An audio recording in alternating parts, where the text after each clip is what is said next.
4 minutes in which I basically get to talk about whatever it is I decide to, which can go from just all music to talking about, like I had a read on where I talked about epilepsy and having seizures and what that was like. So I mean, it really highly diverse, and yeah. So I mean, I think in podcasting I've talked a lot over here, but I think one of the things that it always comes down to. Well, then tell us what you regret.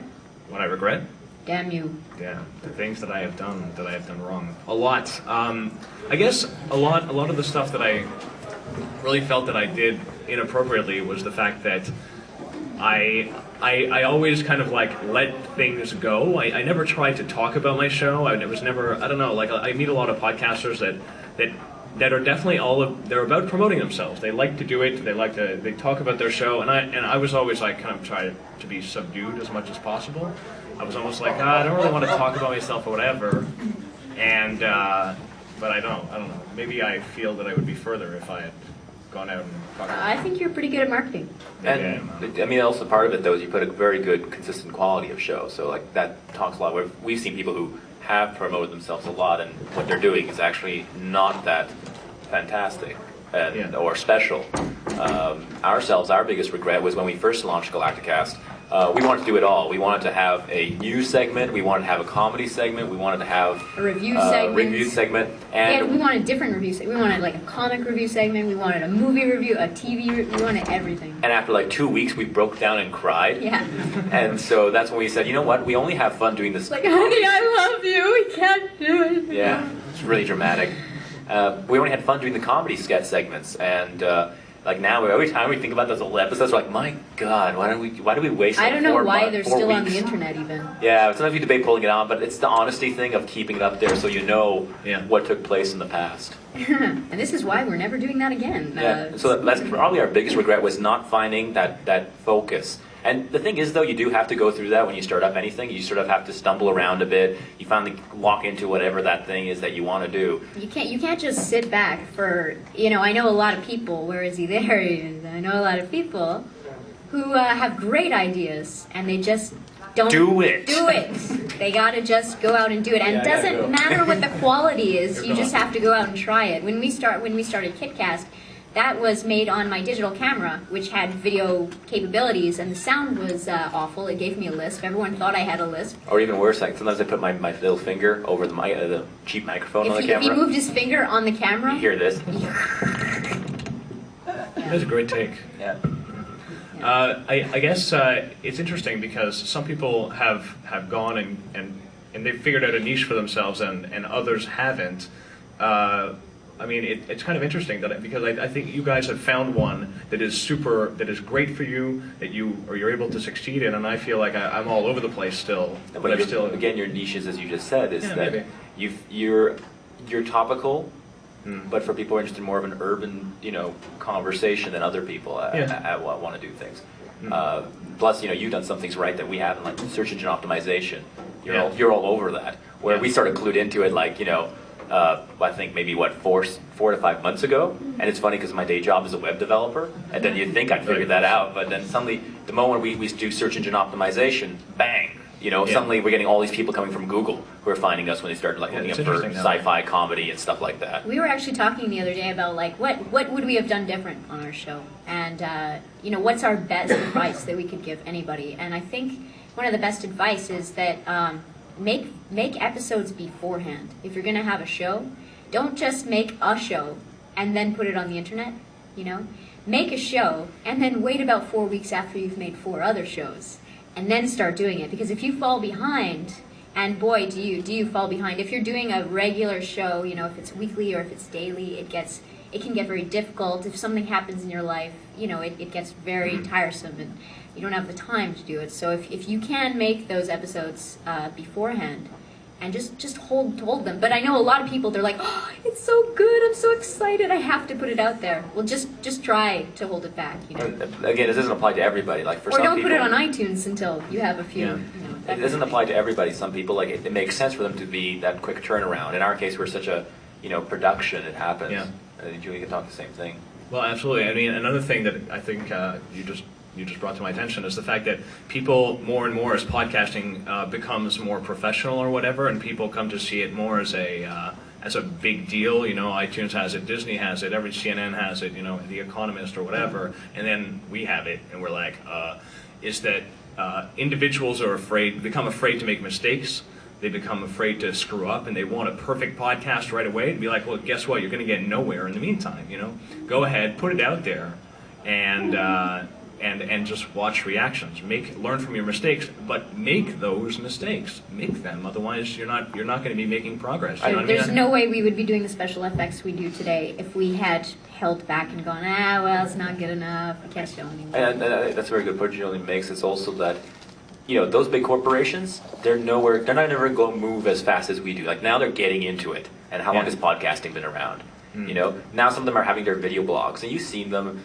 It's not, you know, they're fun. It's great that they're just easily putting that material on there. But at the same time, you know, Casey and I have turned around an episode with full special effects. We did a Stargate episode, a parody, that we did that in 1 day.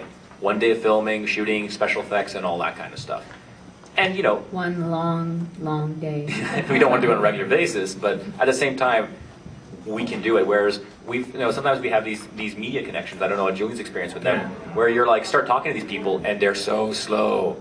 Like, you know, Well, they're also talking about how they spent, you know, $20,000, just like $20,000 here, $20,000 here on lighting. Yeah. And you're like, what, dude? You know, I bought 2 lights for $100. Yeah, You that's know? true. You know, I mean, people. I think it's a case with any creative venture, no matter what it is, that when people are kind of stuck at the edge and they kind of want to put they want to dip their foot in the water, and they're like, oh, but I need this equipment and that equipment and this equipment. I'm like, these are all excuses. You know, go ahead and you have $5. You'll just go and use your $5 and then try and put something out as much as possible. People are very forgiving on the internet. The more real and the more, you know, authentic you are, I think, and you're able to. I think they appreciate even seeing that something isn't perfect. I think we should turn it to the audience. Let's do it. Ask questions, people. You over there. Julian? Yeah. I was wondering if you would just describe briefly how your Sirius satellite feed happened. How you got it. How it happened? Yeah. Like how I got that? Yeah. I work with a company called PodShow, which is a podcasting company that was founded maybe a year ago by some of the big podcasting high-ups or whatever. And so they were basically, I mean, there are always positives and negatives with working with larger organizations. You're not as agile as you once were, you know what I mean? And a couple of things like that. But it does allow you to get sort of big media deals. There's very few channels right now for working with large organizations. But to tell you the truth, it's nice to have a show on Sirius, and it is really good for me because I'm so irregular with my shows normally that if I get an email and they're like, "Where the hell is your show? It's Monday," and I'm like, "Oh crap," you know. So that's good. But I respect and I'm so much happier with my audience that I have online. So I don't think it's within the reach of the average person right now to do it without a huge company. I think that's changing. For example, in LA, I don't know if you guys know this, but there's like a local NBC station that weekly features video bloggers every week. So who knows how common it is? I don't know about in Canada, but it's going to happen more and more. As for Sirius, honestly, it's not. It seems like a really big deal. It really is not. Like, it doesn't affect your life as a podcaster very much. It's not a big part of your income? I mean, I have other sources of income that are more significant for me. And the other thing is that the only real reason it helps is when I reach an old media guy and I'm like, I have a podcast on Sirius, and all of a sudden they go from this, you have a podcast, and they still all of a sudden it's like, ooh, this guy, he's big or whatever. But to those of us that have it, huh? Yeah, right. Yeah, but it's not a big deal. Yeah. Go ahead. Yep. Julian, Yeah. I had a similar experience. I had a broadcast once on United Airlines, you know, and they fly. Listen. It sounded great to the world, but there was nothing from it. You know? Right. And so my question, even given that, my question is, describe the interface between your marketing intermediary, you, and Sirius. I'm sorry, describe the interface between what? You had a marketing intermediary of some kind. PodShow. PodShow. You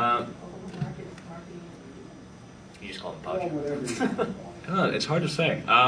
What is Pod Show? Is that what you want to know? I guess the best way to describe them is they're kind of a combination of a management company that deals with the talent people in podcasting, like as in the same way that people that have bands are talent, you know, and people that have voice talent are talent.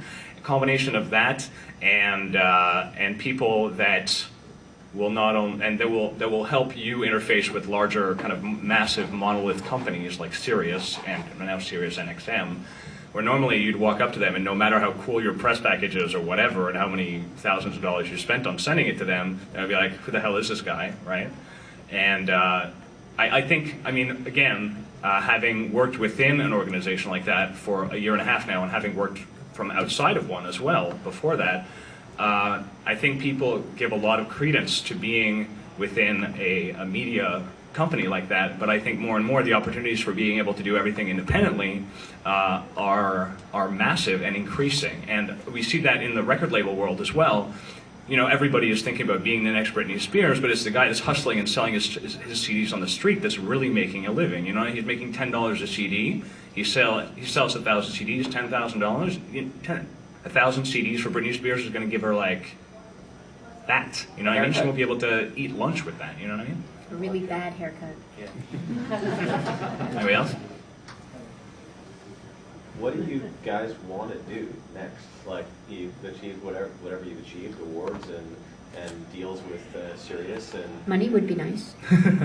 Okay, well, so two-part question. A maid would be very, very nice. How are you gonna? How do you think you're gonna achieve it? Like, what are the steps you're gonna take It's next? hard, man. It's not an easy thing unless someone rich comes along and says, "Hey, baby, I'll give you money if you do this." You know. Or maybe we've had some success though with the community pitching in towards Yeah. our show. It was funny enough in our show where, you know, we tried some of the online advertising, you know, inserts with Rever, our wonderful hosts at Blip, but you know, we then started saying, you know what, let's turn to community and say, if you guys want to keep our show going on, you know, pitch in $5 up to $500, and depending on what level they pitch in, they can get a type of credit on our show. And we thought, oh, we'll just put it out there. And in 1 week, we, you know, did like 20 times whatever we've made in advertising, views and clicks and stuff Yeah, like it's that. funny. We had some ads up at the end of our videos on Blip, and apparently we had made $4, and the people at Blip were like, "Oh wow, you made $4? That's amazing!" Because apparently, compared to their other people on the Wow. the network or host or whatever, they're really just getting peanuts compared to $4. And so what we found was, but it, you know, when we have a sponsorship where people donate $5, well, you know, $4 compared to $5 for just one person donating, it's a big difference. So there's no need for us to put those ads at the end. Instead, what we're doing right now is we have what happens is you watch the video and at the end there's a little banner. And it's a banner that we made for our own show, you know, to ask people to sponsor Galacticast. So either they support them by buying a T-shirt or by buying a credit on our show, or by following along our wish list, which is another thing that we don't get money out of our wish list. This is just wishes that, you know, who doesn't want to have lunch with Robert Rodriguez? You know, we put that on our list. And another one of thing these is things fulfilled recently? we love Kevin Smith, and one of the things on our list was a video of Kevin Smith watching our show, and somebody did that yesterday. So that person wins instant producer credit on our show, and we will put, you know, possibly a short ad. I don't know. We need to talk to him about it and see what. But I think we're going to flash instant producer credit, just because it's such an amazing thing. It's a good way to network and to promote and to, you know. It's great to get community involvement like that. as And well. I mean, it you know, people will be excited about this. Yeah. The community will Right, be that's excited. probably been our best thing, is when we've asked people to work with us to do things. Mind you, we've gone this long trail away from Mark's question, which is what we're going to do next. I mean, for ourselves, we just want to keep plugging away at it for now, just because we have such fun doing it, I think.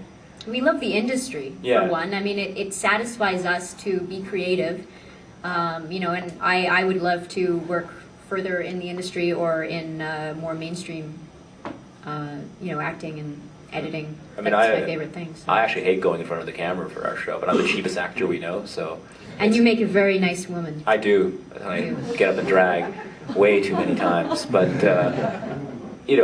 but like this is a way for me to, and this is the whole point for a lot of this thing. And fundamentally, it's anybody can sort of fulfill their dream right now and find an audience, no matter how big or small it is. So like my dream was always to be a writer, and yeah, some of the stuff we put up on our show is pretty ridiculous. And I know I'm thinking of writing the next epic movie, but meanwhile, I've got a puke joke, being splashed in my face, literally. So, what's next? Whatever we want it to be. It's. But like, would you want like a PodTech type company to, like they've paid for Ryan and Jay to make content, or Arena? PodTech-like company? Well, PodTech or a PodTech-like company to like. Yeah. To essentially pay you like. We wouldn't mind. Sure, if we wouldn't show. mind if somebody came along, sure, and said, we will give you all the rights to your show. But that's the key thing. That's the key thing is we want to maintain the ownership and creative the rights. Control. Because the model for the sponsorship model that you guys came up with got a fair bit of press. I mean, it's quite innovative. It is super, yeah, totally. But I was wondering whether or not, like, if you think that's going to be sustainable in the long term. Like, No, it actually, like, we're realistic. People will still be. Well, our goal is that as long as we put up a quality show and we show the value of doing that. I mean, realistic. I mean, to be honest with you guys, it's not paying for our living. I still have a day job. We actually had someone who programmed PayPal so that he could donate every month because we didn't put up that option. And he did it himself. So there's people out there who would donate every month. I would love to set that up on a mass scale for people. Sure. That's something that Ryan and Jay, some of our friends from Vlog, are working for. Yeah. And actually, I'm going to try to help out with the coding effort for that. Because we actually believe that turning to the community was one of the things that every time we've done it, it works out for us. Turning out and hanging out and There's helping. so many people who support that kind of independent content, and they sit around and they go, I love this. This is great. And you do have you create a fan base, and there's always someone who goes, I would support these people.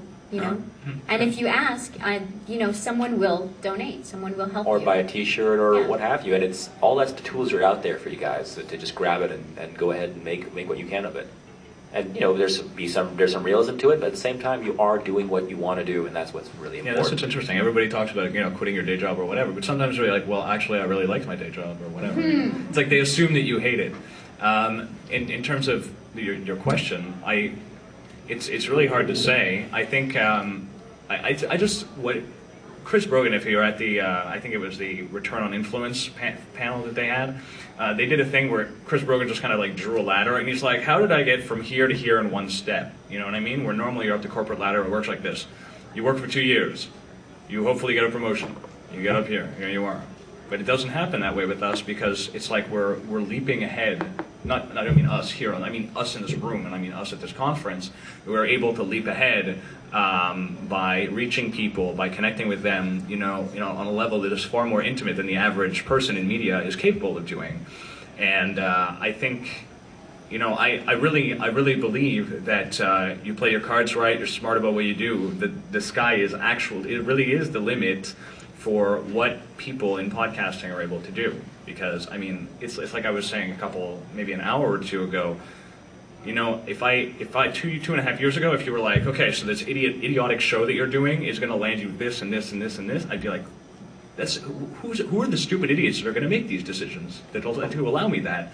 But the fact is that the audience has been hungry for that kind of stuff, for whatever reason. It just seems to work, and I think that every single one of the people that are kind of at the forefront of that are forging the path to make it easier for the people after that. So I guess I'm always looking at kind of forging the path, of being able to enable it for more people afterwards. Whatever. Mark? No? Just a comment on the whole ladder thing. There is no ladder. It's not a vertical. The world's flat, and we're all just moving along this horizontal thing. It's a network. That's really what it is. It's now a node network, and we're actually ladder was something that is corporate. And we've incorporated, we've had a little corporation so we can help with some of the tax things and so on. But at the same time, we're not treating ourselves as a corporation personally. We've all become our own individual brands. I'm Rudy Jahchan, Casey McKinnon, Julien Smith. It's weird that we're going to have this kind of economy based on people, as opposed to hands that all pitch into this one corporation that feeds off of it. it's happening. You know, I feel that way. You know what I mean? When I'm interfacing with other people, it's like you can just really see that the people that are believing in this, that are putting a lot of work in it, are becoming, like Mitch says at the beginning yesterday, about they're becoming brands on their own that have a power just by being themselves. Never been that possible before. An ongoing theme that I've noticed today seems to be communicating with people, gathering email lists and everything. And at my laziest as a musician, I sometimes just go, I can't keep in touch with everyone. I've lost lists over the years, etc. Are there exceptions to that rule, or is it really the bottom line? We all have to have a massive mailing list, and you have to. No. I hate those things. If any of you get my card and send me a mass email, I will be very upset. Send me a personal email, you know? Now, that's the thing. Send a personal Do you email. believe that people will come to you without?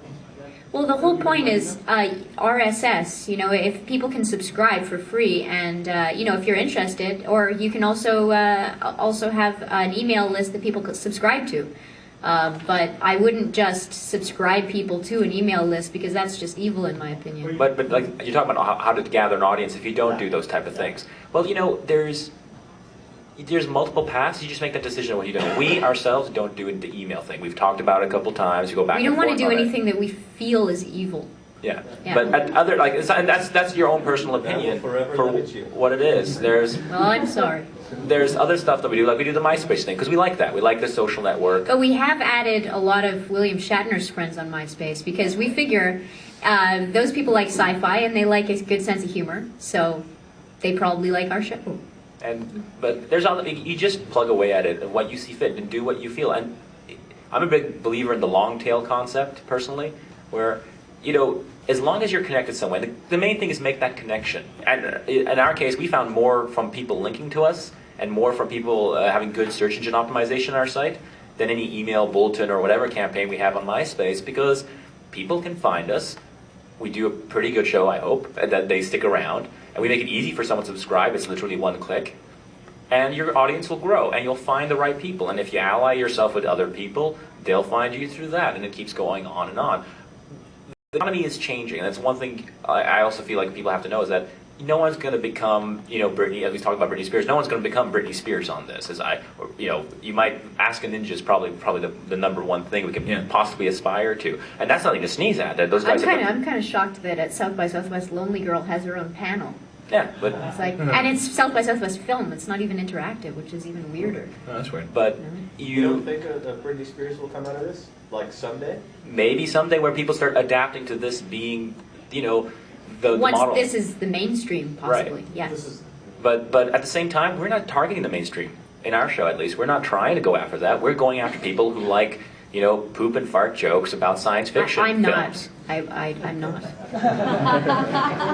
I am. It's the easiest jokes to write.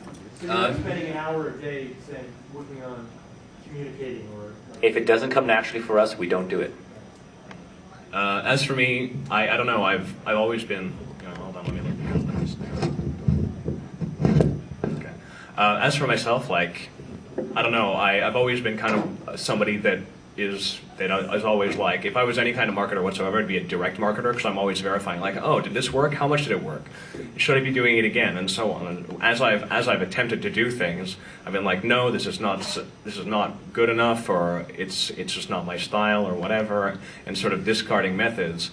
And now all I do is I take care of making sure that people in Google find me, and I take care of the people that I know, so that they will take care of me, in the sense that they'll be like, yeah, Julian is a go-to guy for whatever, One thing about Julian, What? when I met you, Yeah.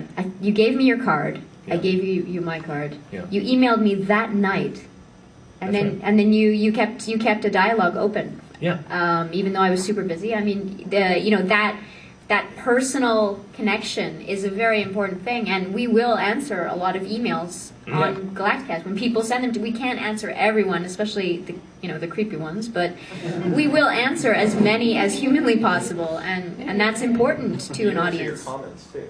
Yeah, we answer to our comments as well. That's like it is. People talk about email list community building. Again, the natural way of it is like we're building friends. It's a strange way to say it, and it's Not in strange. the that we have- MySpace sense. Yeah, not in the MySpace sense. We actually do talk to people. We found like some of the biggest things that we can do is that, you know, we help people start up new video blogs. We show them how we code it. You know, we give them advice. Some people ask us, oh, do you think this is a cool concept? You know, we help out. And it's not that we're like, well, you have to sign this waiver to, you know, make sure, and that's our Rudy's idea. put out free, you know, programming stuff, you know, like a free, what do you call Well, like WordPress themes, template kind of thing. plugins. For video blogging, because a lot of people were asking for some kind of basic video blogging template. So, And that earns you and that really earns a lot of, you know, friends in the community. And it's, that's the way to think about it. It's like, again, like for Julien, I'm really impressed by him because you're such a natural networker. And like that, that's because But I'm not a fake asshole, though. No, but that's it. You know? I mean, unlike me. Yeah. Rudy, you're such a jerk. I am such a jerk. Playing Superman comes so naturally. Yeah. Yeah, I mean, just to sort of expand upon that point, it really is all about people. And, I mean, you always have to be reaching out to people, helping them. You know, it's like, I've got people that have been asking me questions for like months or years. And it's like, oh, well, when do you stop? Never. You never stop. You're always answering questions. You're always out there. You know what I mean? So, I don't know. Whatever. It's about people, man. That's what it is, Mark. That's what Web 2.0 is. You know, it's communication with your audience and with making them friends, making them. Yeah, it's not sloganeering either, you know, because everyone's like, oh, Web 2.0. Time magazine said, you know, that it was you or the person that or was whatever. It's you. It's like you're us. trying to sell, you know, magazines, but I mean, it really has always, before Time magazine said so, it still was about people then. You know? But based on your perspective, I can't hear you at all. Based on your perspective, he said. based on your perspective, and it's shared within most people in the community, I just don't think there's going to be the Britney Spears type thing because it's a persona. That's it. Right. She said Well, the answer. no, you know Who what? cares? I think there always will be someone lifted up. I mean, if you look at Amanda Congdon for one thing. Sorry. Yeah. The point I'm trying to make is Britney Spears, that she's a persona, and as recent, the news coverage of her, we see her more as a real person. But that whole image of a persona of someone, I don't see it. I don't see that forming. There's a Britney Rears. Because You hear about her? because to use the phrase, you're keeping it real. You're Yeah. keeping it as I'm a real person, as opposed to a persona up here in the sky. Look at me. Yeah. It's a completely different. Well, I think that's going to be a big change. You know what I mean? It's like there's simply no way to hide on the internet anymore. You know, I mean, eventually somebody will find out you're a dog, and then you're screwed. You know? We willingly put ourselves out there. You know, like we're on so many social networks. We're on Twitter now, and we have stalkers now, and people who we don't know. But it's fun. It's a lot of fun. And you know, I mean, like when that there's- dead poodle shows up on our doorstep. Wow, that was Yeah. great. But there's you know, people follow each other around, and they, you know, and there's On Twitter. going to be more of that in the future. I mean, it's just gonna be bigger and bigger, and I think there will be another, not Britney Spears, but there will be another person Sure. that is huge. Zay Frank is huge, but imagine once, you know, right. More generations and more generations live on the internet. There's going to be an explosion, and people like Zay Frank and Amanda Congdon and you know these figures. There'll be a lot of them, and they'll have older audiences, and people will cross from one to the other. And in some ways, yes, there'll be that mainstream hero, but it peters down to the long tail where everyone can find their audience and can have Obviously, new my friends. parents will never care about that, but the up and coming generations will just keep Yeah. putting this new content, It's and hilarious new because my personalities. parents have no respect for what I do until I get into the mainstream press. Then they care. You know, it's like my parents just want me to stop showing up naked on our show. we're really embarrassed by Yeah. You. I guess a comment about the Britney Spears thing. Interesting. Does anyone here know Ted Black? Yeah. Yeah. So that show, I don't know quite how it started out, but it was a couple of guys, and it gets. He was an advertising agent guy who got fed up and started doing it in his basement. Yeah, so this is in Cool. Quebec, which has a population of 6 million. I guess obviously people outside of Quebec are watching this as well, but it gets 1.5 million views. Yeah. And it's It is. It's so popular. It's the 7th most visited site in Quebec right now. Yeah. Yeah.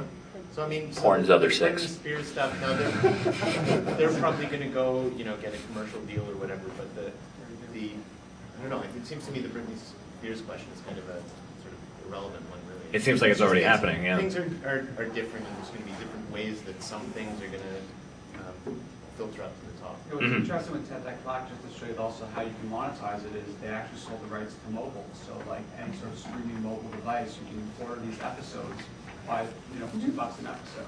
Sure. And that's going to be probably a great channel for people like you guys. Yeah, I mean, you can already do it. It's sure. I know Rocket Boom also sells stuff on mobile phones, and We just give it away that's for how they free. actually make money. They do these backdoor deals that no one actually pays attention to. But it gathers, But it it gets gathers them a money. few bucks. Yeah.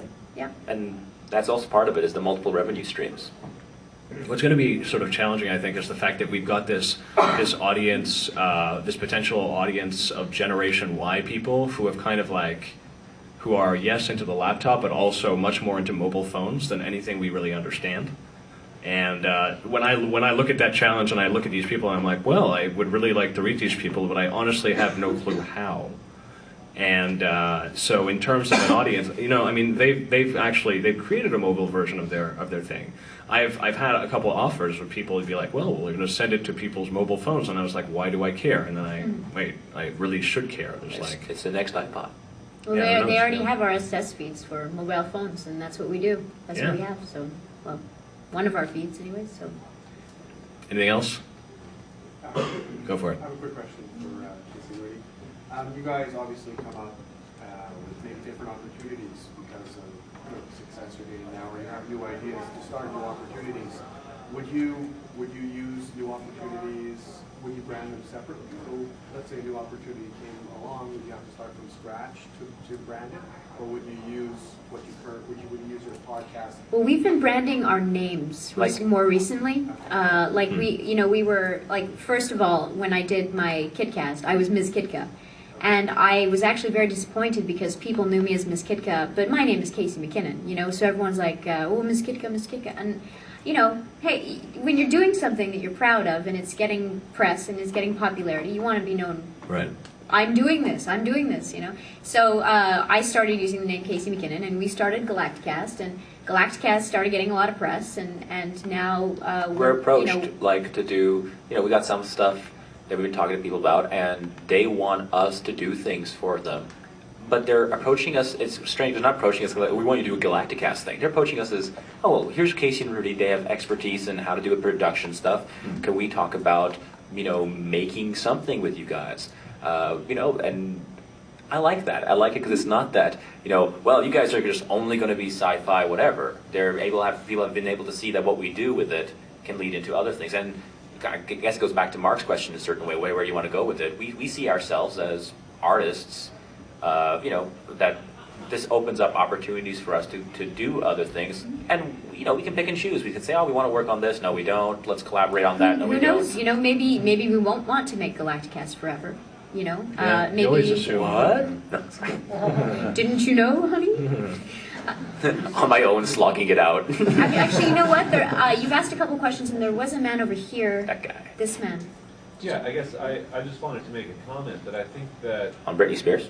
on Britney Spears, No, please don't, please. This lady over there is wincing. not necessarily on Ms. Spears, but on the whole pop culture phenomenon. And I think whether it's music, probably music, this applies more to music than any other form of popular entertainment. But I think that with the tools that have started to be created, the social media tools and the networking tools, it's becoming more and more possible for performers to find their audiences, to cultivate their audiences, and to live as musicians and performers and to reach their audiences totally without the support of the machine. And I think that some of the machine-created celebrities in the music business who may or may not have shaved their head and gone into rehab. Perhaps. They might have. Maybe. That's an example. I just think that Stop making this poor woman wince over here. to me it's sort of like... All right, she's giggling now. It's It's the okay. death rattle of the industry, really. Like, Because... Can I get an example? One thing I find funny, like an observational note I've seen is that this is nothing new, because look at, I was talking to this with Mike Hudak, great guy, president of CEO of Blip TV. Blip TV. And we were talking about the fact that other industries have gone through this, where they've had this whole organization, a whole system set up, and then the independent channels suddenly have, the independent producers suddenly have ways of getting into it. So, I'm going to start off with the adult industry. For the longest time, adult industry, there was a whole infrastructure around it. But then the internet came along, and some people had the tools to start their own amateur sites, and these guys are making livings off of it. Then look at video games. Video games, it was always a special thing. There's EA, who has like these $10 million productions. Then you have like something like id Software, who are now pretty big, but when they first started off, these were guys working out of their basement, and they released something for free on the internet and just paid it $20, and they became a good company. They're not huge, they're not a monolith. They're still like 20 people at this point. Then it happened with music. Then it's happening with video, and it's always going to keep happening. The best example that we kind of model ourselves on is webcomics. Penny Arcade, PvP. Those guys are making a pretty decent living. And they're not millionaires, but they're able to afford houses and stuff like that. And like in the case of the Penny Arcade guys, these guys are managed to draw in like something like 100,000 people to a convention every year. Yeah. And that's because, and they're like a great model, because they're not syndicating themselves in newspapers. They're putting whatever they want. They have the tools that let them have their own strip online every day, and they're selling T-shirts, and they're doing custom deals with people to produce special comics, multiple revenue streams. This has all happened before. We're not really trying to do anything new. It's just now that computers have caught fast enough for someone to have a real radio audio program. Computers are fast enough so that we can do special effects from our home. And who actually with what we do, who actually wants to be on TV? We've been talking to networks. We were talking with, there's a show called Torrent on G4 Tech TV, and when they first approached us, we looked at their licensing agreement, and we kind of went like, excuse me? Yeah. Like, we're giving you this and you can sub-license it anywhere you want, you can do anything you want with it forever and ever and ever? No, we can't do this. But after, we got a bit bigger, and they came back and said, hey, you want to do it? Is there some way we can work out a deal? We said, well, if you only use it on the show and you do not, you only use the syndication of that show, but not relicense it and whatever. So we talked to them, and it's important that our new media have a dialogue with this mainstream and just recreate it, because it's really it's the only way that they're gonna survive, is to just adapt to what's coming up and to change. And another thing we found was, recently we were on the BBC, on BBC Two, and we were given just mounds of paperwork. We had to get every single actor that appeared in these episodes to sign consent forms, and we had to list every single music that was in there, and we were not allowed to use any copyrighted anything, even though we had actually, one song we had used with permission from an artist. They said no, you have to redo it and everything. And we don't keep our old why projects. Why do we want to continue to be involved in it? It's all finished. It's a final copy. That's it. We thought, okay, but it's for the BBC, and they used like a minute out of all our footage that we had. Yeah, they really didn't use a lot, and we're like, wow, and you needed all that work. information. Are you ridiculous? And then going back to the final statement there, you're saying things are dying. I don't think so. I think things are evolving. Yeah, definitely. And these things have happened. They're struggling still, because now they're going through growing pains. They're crying about, we need DRM and all that stuff. But even now, you're starting to hear about record executives are talking about, maybe we should drop this DRM thing. They're like, you have Bare Naked Ladies are putting their stuff out for free and say, if you like us, buy our CD, and they're able to go through with it, because in reality, the majority of music that was out there for a long time was supported by people who just liked the band, and they didn't really care about, I have to get the latest Christina Aguilera. It goes back to the whole question at the beginning about the whole, you're in mainstream media, you access to mainstream media, what's the big, how has that affected you, or whatever, how great is that? The answer is that the audience, TV is struggling. Sirius and XM had to merge in order to not to fold, you know what I mean? This is the reality of it. The audience is coming this way. It's not heading that way. They're not running away from us. Apple TV is coming out, TiVo's there, Akimbo's there. All our shows are available on these things, and once all they have to do is just It's funny. Battlestar Galactica as well. It will be available. It's available on iTunes. So of course, if you get an Apple TV or whatever, you stick it on your regular TV screen. It's funny because people were freaking out recently because they're like, "Oh, Battlestar Galactica might not be renewed, even though everyone loves it. Why it's not going to be renewed? Oh, it's going to happen." The fact of the matter is, most of its audience watches it online, and there was really no panic about it because guess what? It's like one of the #1 downloaded TV shows on iTunes, and that means people are paying $2 to $5 an episode. You know, and like they're looking at these numbers, going, "Well, we got to have the show again next season because it makes no sense." That proves how much of an option of revenue models that there are for people who are trying to make it on their own or whatever. You know what I mean? It might take a little while before it trickles down to the average person. Yeah, I know we would never just charge because, of course, that's when you suddenly that's it. Your audience is that's gone. when you're like the Ricky Gervais thing, right? Well, actually, in our case, though, what's funny is like, you know, recently iTunes put us right next to Battlestar Galactica in terms of podcast listings. Yeah. And then suddenly it's like, wow, you know, there's that jump, and it's because you build a connection, build those associations, and keep at it. Mm-hmm, for sure. You know what? There was that guy over there in the blue. You had one more who question. still had a question. Well, it was just when you were mentioning branding your name versus branding your show. When Yeah. you say branding, you guys were talking about web presence, basically? No, not necessarily just web presence. We're talking about the fact that, you know, we don't approach it like we're Galacticast and part of 8-Bit Brownies Incorporated. Yeah. You know, here that's how we are. We're like Rudy Jahchan, Casey McKinnon. You want to talk about like coding, search engine optimization? Hey, I'm all up for that. Talk to me about it. I love hearing about it. What are you working on? That's awesome. That's cool. You know, it's like someone said. It's also a thing like being real. you know, for panels, you know, like I'm going to South by Southwest in Vaughan, and these things, you know, I'm going there under the name Casey McKinnon. You know, I'm not Galacticast, but I'm from Galacticast and I'm from KitCast and these other things. It becomes a concern of. It's a you know it's like an being- actor. An actor is known for not just one movie, hopefully, but for But many. who they and- sleep with? Sorry. All right. Well, I think we're pretty. Are we good? Yeah, we're good. I think we're Thank good. you.